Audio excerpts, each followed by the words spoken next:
Tu as l'impression de passer ta vie d'entrepreneur à trier, traiter, classer des factures fournisseurs. Je perdais 3 à 4 heures chaque mois, clairement, à classer mes factures fournisseurs et vraiment, c'était pas du temps bien investi. Aujourd'hui, j'ai un petit agent qui le fait à ma place. Il collecte, il trie, il me prévient quand tout est prêt pour la compta. Résultat, j'ai gagné à peu près 4 heures, chaque mois et surtout, plus besoin de faire un truc que je déteste faire. Alors cet agent, il tourne sur ChatGPT. Oui, celui que tu utilises pour tes mails, pour tes idées, mais tu savais peut-être pas qu'il pouvait aussi automatiser ton quotidien. Donc, je l'ai configuré sans coder une seule ligne et tu peux le faire aussi. Dans cette vidéo, je te montre comment créer ton propre agent IA, les outils que j'utilise, comment je l'ai mis en place et toutes les étapes, écran à l'appui, tu verras, tu peux faire pareil chez toi sans prise de tête. Si tu veux arrêter de perdre du temps dans la compta, bosser un peu plus rapidement grâce à un agent IA, tu prépares ton ordinateur, tu lances la vidéo en parallèle et on le fait ensemble. Alors, reste bien jusqu'à la fin. On ne va pas se mentir, les factures fournisseurs, c'est vraiment pas la tâche la plus inspirante du mois. C'est répétitif, chiant et surtout, ça te bouffe du temps. Du temps que tu aurais pu passer à prospecter, à livrer un client, à avancer sur un sujet ou juste à souffler un peu. Dans 2 minutes, je te montre comment j'ai tout automatisé avec 3 instructions simples. Tu me connais, ici on fait ultra simple, mais avant ça, laisse-moi t'expliquer pourquoi ça change tout. Chaque mois, elles reviennent. C'est inévitable. Les factures arrivent dans ta boîte mail une par une. Tu les ouvres, tu vérifies la date, tu récupères le montant, le nom du fournisseur, le numéro de TVA, la devise, et puis tu classes, tu ouvres ton logiciel et seulement là, tu peux passer en compta. Et c'est là que tu perds du temps. Et pas que du temps d'ailleurs, tu perds aussi ta concentration, ton énergie mentale parce que ce genre de tâches, on le sait tous, ça épuise. Et si tu fais une pause, que tu prends un appel et que tu en oublies une, c'est la pagaille à la fin du mois. Donc maintenant, tu imagines un outil qui fait tout ça à ta place. Pas un logiciel lourd, pas un collègue à qui tu vas refiler la patate chaude. Un agent intelligent basé sur l'intelligence artificielle que tu configures une fois et qui bosse tout seul. Et la vraie nouveauté, c'est que maintenant, c'est accessible à tout le monde. Avec ChatGPT, tu peux créer ton assistant en 15 minutes, sans coder, sans serveur, juste en lui disant quoi faire. Avant, il fallait un développeur pour faire ça, une équipe technique. Moi, je faisais ça dans mon ancienne boîte. On avait des équipes de dev, pour développer le truc, pour le maintenir. On avait un budget logiciel solide. Aujourd'hui, un compte ChatGPT plus et un peu de méthode suffisent. Et cet agent IA, il fait plus que te faire gagner du temps. Il fiabilise, il range, il te prévient, il t'allège la tête. Fini la petite voix qui te dise: «Il faut que tu t'occupes de tes factures». Tu gardes la main, tu es aux commandes. Mais maintenant, tu as un copilote à côté de toi, il est discret, fiable, autonome et pendant qu'il bosse, toi, tu peux avancer sur ce qui compte vraiment. Maintenant que tu vois ce que cet agent IA peut faire, voyons ce qu'il te faut faire, toi, pour créer le tien. Bonne nouvelle, tu n'as besoin que de 3 choses, pas plus. Tu as besoin d'un compte ChatGPT Plus, c'est la version payante. Elle est à 20 $ par mois et c'est nécessaire pour accéder aux agents personnalisés. Si tu regardes mes vidéos, tu sais que je conseille toujours aux entreprises d'utiliser la version payante. Ça vous permet de bénéficier d'un contrat et de protéger vos données.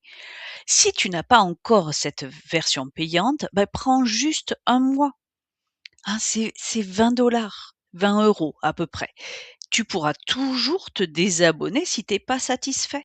Donc il te faut un compte ChatGPT+ et il te faut une idée claire de ce que tu veux qu'il fasse.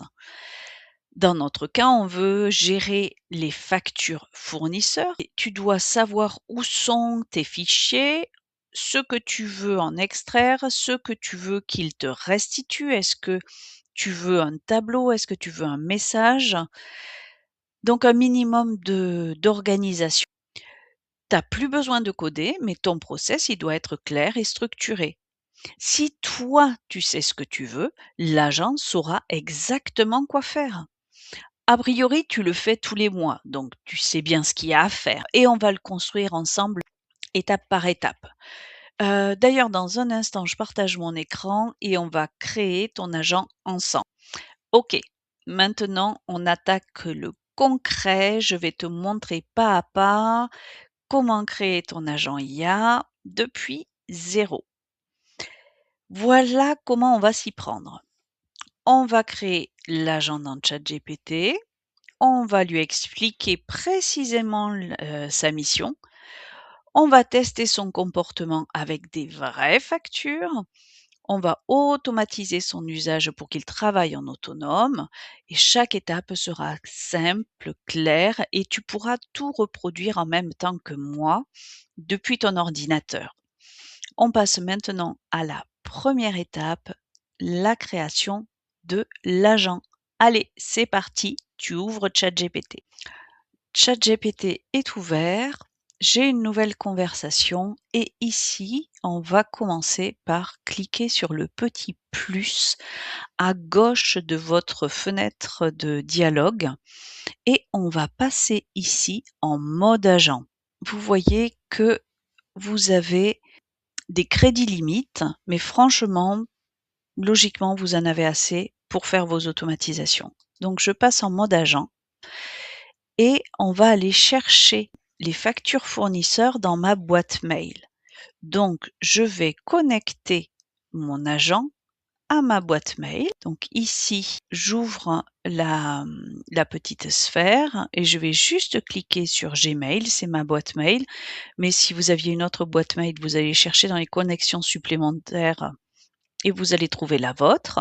Donc je vais continuer vers Gmail. Je vais choisir mon compte. Je clique sur continuer.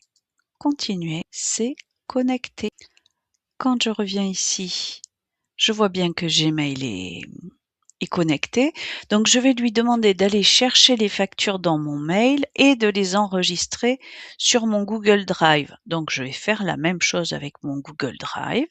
Hop, je continue, je choisis mon compte, continuer, continuer. Et ici, quand je reviens, j'ai bien Gmail et Google Drive de connecter. Donc ça y est, on a fait la chose la plus compliquée.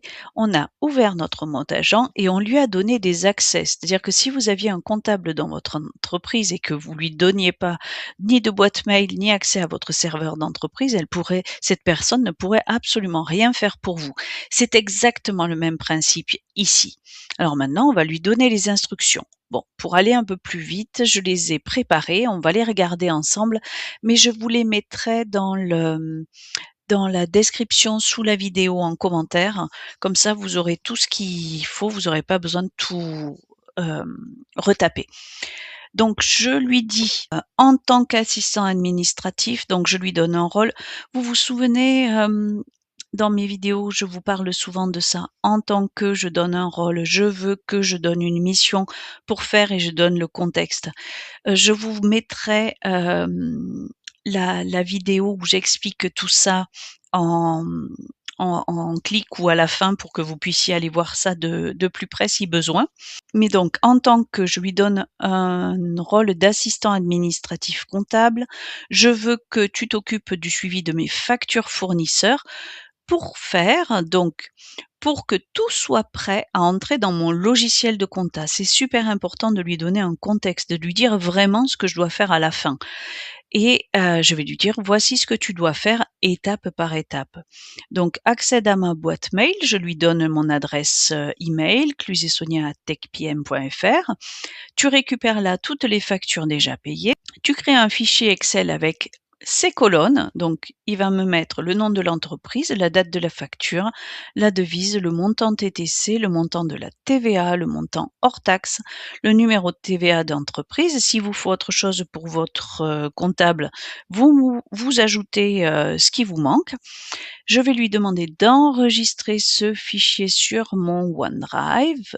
Donc j'ai fait un dossier spécial pour, mon agent, pour les factures, de mon agent et je dis que le fichier doit être régulièrement mis à jour et sauvegardé. C'est vraiment quelque chose que je pourrais conseiller à une personne qui vient, bah, tu ouvres, tu crées un fichier Excel et tu oublies pas, bah, soit de le mettre sur enregistrement automatique, soit de l'enregistrer régulièrement parce que sinon tu peux perdre tout ton travail. C'est juste du bon sens.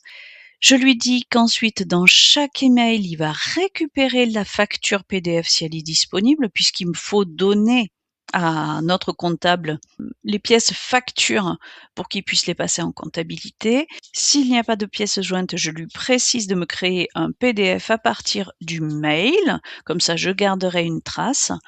Je veux qu'il me sauvegarde chaque facture dans le même dossier OneDrive avec un nom particulier. Donc, il va renommer toutes les factures avec le nom de l'entreprise, l'année, le mois et tout ça en PDF. Et si c'est une copie de mail, pour me faciliter la tâche après à moi, je lui demande de finir le nom par email copy. Voilà et enfin, je lui dis, bah, tant qu'il reste des factures non référencées dans le fichier Excel ou non sauvegardées en PDF, eh bien, tu continues à travailler. Alors, si je lui demande de faire ça dans toute ma boîte email, il va y passer énormément de temps. Je vais lui dire depuis le 1er novembre 2025. Voilà, on va le restreindre dans le temps pour que ça aille plus vite. Et j'ai terminé. Donc maintenant, je vais laisser mon agent y a travailler. Et c'est là que ça va être très impressionnant. Alors, il va récupérer toutes les factures payées depuis le 1er novembre dans ma boîte email.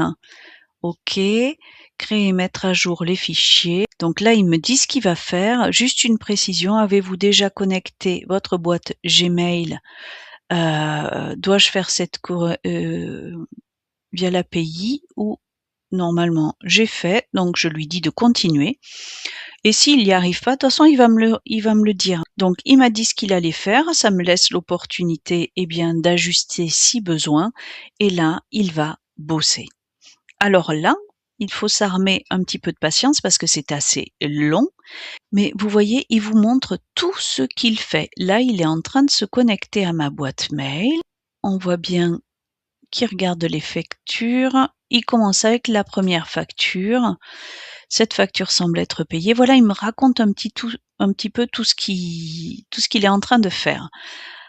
Alors là, c'est intéressant de regarder ça dans le cadre de la démonstration, mais vraiment, vous voyez qu'il se comporte comme si c'était, un collègue qui le faisait. Je vois à l'écran tout ce qu'il fait et en fait, ça ne m'oblige pas à rester derrière l'écran. Je peux faire tout à fait autre chose en même temps, aller boire un café ou travailler sur un autre sujet.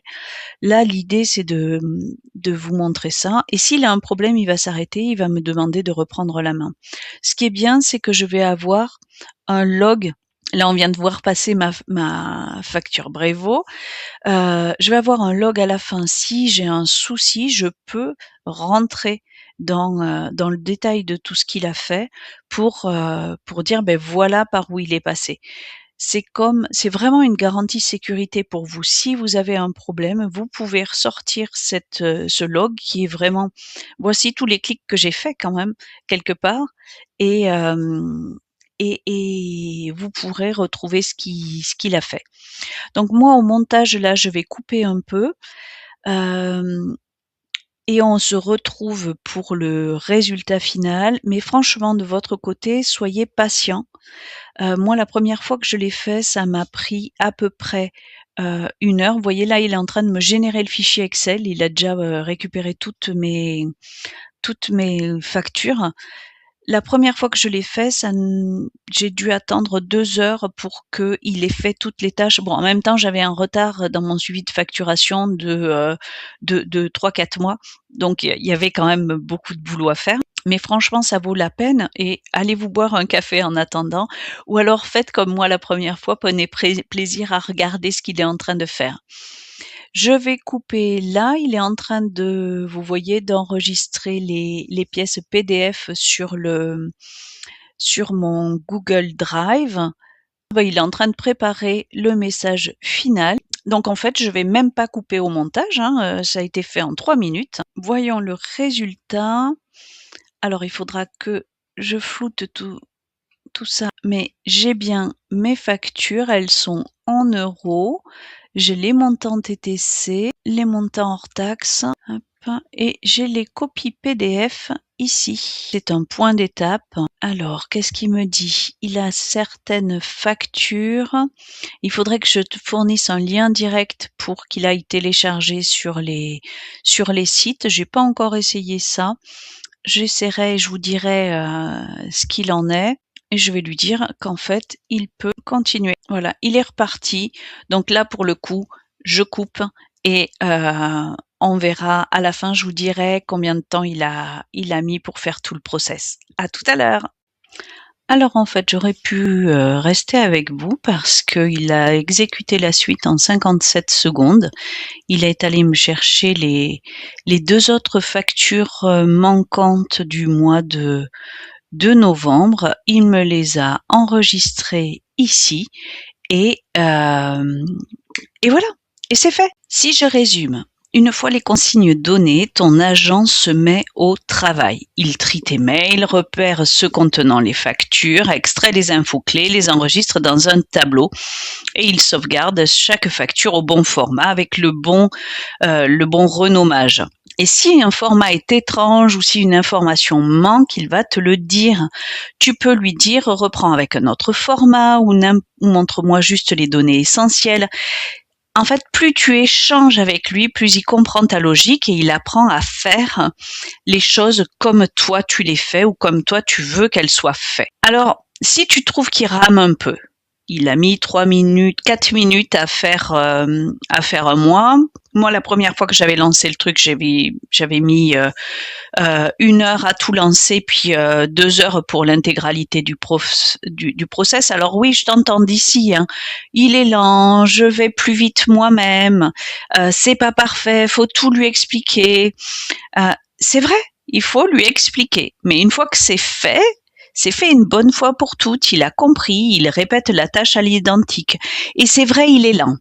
Encore, voilà, je pense que avec les futures versions de ChatGPT, tout ça va s'améliorer. Néanmoins, il est lent. Mais s'il met 1 heure, 2 heures, 3 heures, moi je m'en fiche. Franchement, tant que c'est pas moi qui le fais, tout va bien. C'est exactement mon objectif. Je fais autre chose qui m'intéresse beaucoup plus pendant ce temps. La gestion de tes factures, elle tourne toute seule. Tu as littéralement un assistant qui ouvre tes factures, lit et extrait les informations, les enregistre, les trie. Il te prépare un tableau tout propre pendant que toi, tu fais autre chose. Et le plus cool, c'est que c'est toi qui l'as construit, sans coder, sans développeur, sans prise de tête. Tu peux l'améliorer, tu peux le dupliquer pour d'autres documents, tu peux le refaire. Voilà, inspire-toi de ça pour te faire un assistant sur tes devis, sur tes contrats, sur tes reçus. Tu peux le relier à d'autres outils. Mais déjà là, tu as gagné plusieurs heures par mois et ta charge mentale a sacrément baissé. Je déteste aller chercher mes factures pour les donner à mon comptable. Je trouve que c'est pas intéressant. En revanche, reprendre les chiffres, regarder combien j'ai dépensé, me challenger après ça oui, ça m'intéresse. Mais aller les récupérer dans ma boîte mail, non, c'est mon agent qui va faire. Alors, une fois que que ton agent tourne, tu vas très vite te rendre compte d'un truc, c'est que tu peux l'utiliser pour bien plus que ce que tu avais prévu au départ. Donc tu vas lui demander de plus en plus de choses, comme repérer des doublons, suivre les échéances, extraire des mails de relance pour t'alerter si un fournisseur t'a envoyé un rappel de paiement. Voilà, tu peux vraiment aller beaucoup plus loin. Tu peux lui demander de t'alerter par mail s'il détecte une facture hors de budget. Tu veux qu'il trie tes documents par centre de coût ou par projet. Tu peux aussi, il suffit de lui expliquer. Je te donne quand même quelques bonnes pratiques pour que ton agent soit efficace sur la durée. Voici 3 conseils simples. D'abord, tu commences petit et ensuite tu améliores. Tu commences toujours petit par une mission très claire, très simple. Tu t'habitues à lui, il s'habitue à toi et ensuite tu ajoutes des subtilités au fil du temps. C'est plus facile pour toi parce que tu maîtrises mieux ce que tu es en train de faire et c'est plus clair pour lui parce que tu construis petit à petit. Ensuite, conseil numéro 2, garde tes documents organisés.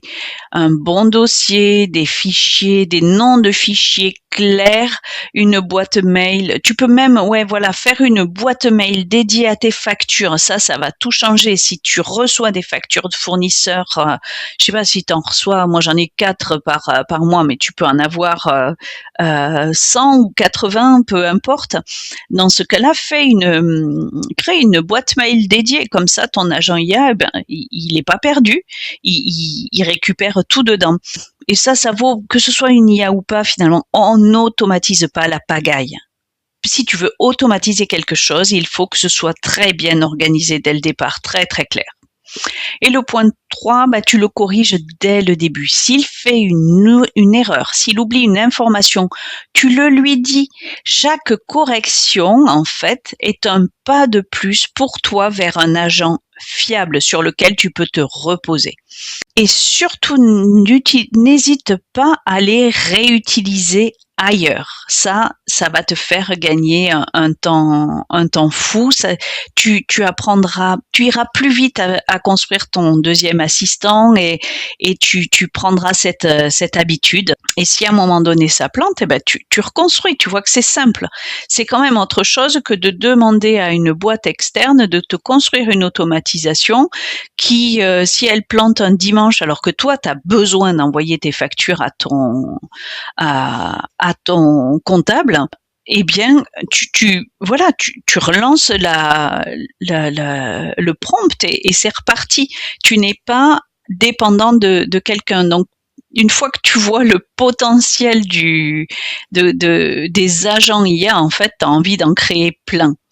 Donc, n'oublie pas mes 3 conseils pour que quand tu les crées, ce soit efficace et que tu avances vite. Alors, concrètement, à moi, qu'est-ce que ça m'a apporté ça?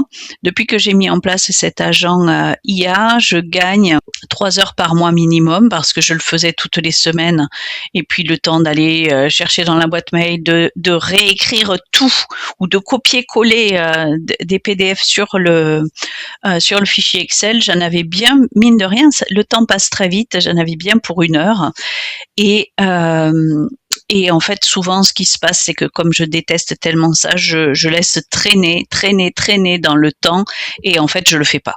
Donc plus j'attends, plus c'est difficile de tout retrouver, enfin, plus ça prend de temps. Et maintenant, en fait, je le lance, je vérifie une fois que c'est fait et c'est plié. Mais c'est pas juste une histoire de temps, en fait. C'est aussi vraiment une histoire de charge mentale en moins pour moi.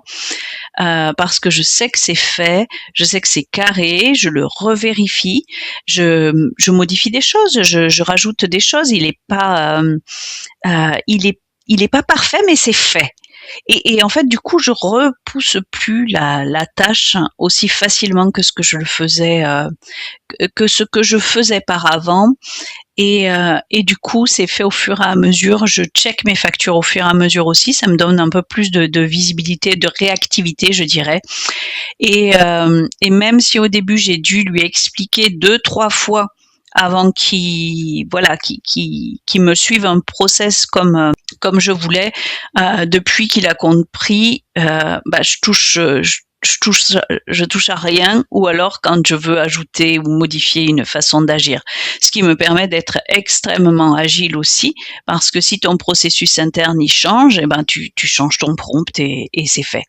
Donc franchement, ce petit agent-là, je voulais vous le partager et vous permettre de le mettre en place vous aussi de votre côté, parce qu'il bosse dans l'ombre, oui, mais il m'a fait gagner en sérénité, en rigueur et en temps de cerveau disponible, et Dieu sait que c'est précieux. Bon, évidemment, tout n'est pas parfait. Un agent IA reste une IA. Même s'il peut t'économiser un temps fou, il faut rester un minimum vigilant. D'accord? Il peut se tromper, il peut avoir un champ mal interprété, une devise oubliée, un fichier mal nommé, ça arrive. Donc au début, tu vérifies toutes ces réponses, t'ajustes les consignes si besoin, et ensuite tu fais quand même attention à la sécurité de tes données, puis voilà, tu recheck, tu fais le check qu'aurait fait ton comptable. Est-ce que mes factures correspondent bien aux lignes que j'ai dans mon fichier? Il te reste en fait ce check-là, qui est la vérification humaine, qui est incontournable et qui est nécessaire. Et si tu traites des documents sensibles, bah, tu vérifies que ton OneDrive, ton serveur, tout ça c'est bien sécurisé, et que ton chat GPT est protégé, c'est-à-dire que tu as un contrat et tu as sécurisé tes données. Je te remettrai aussi le lien vers ma petite vidéo pour les grands débutants, où il te montre comment sélectionner tes données, comment sécuriser tes données. Et bien sûr, tu n'envoies pas n'importe quoi dans la machine. Tu vas pas traiter les cartes vitales de tes salariés. Enfin, tu mets pas d'infos sensibles, jamais, dans une IA. Sachant que, bon, l'IA, elle garde pas tes documents, mais vaut mieux être prudent. Autre point, l'IA, ça automatise pas tout. Tu devras quand même vérifier tes documents finaux, surveiller tes exceptions, aller chercher certaines factures qui sont dans des sites à part. Alors, tu peux les connecter.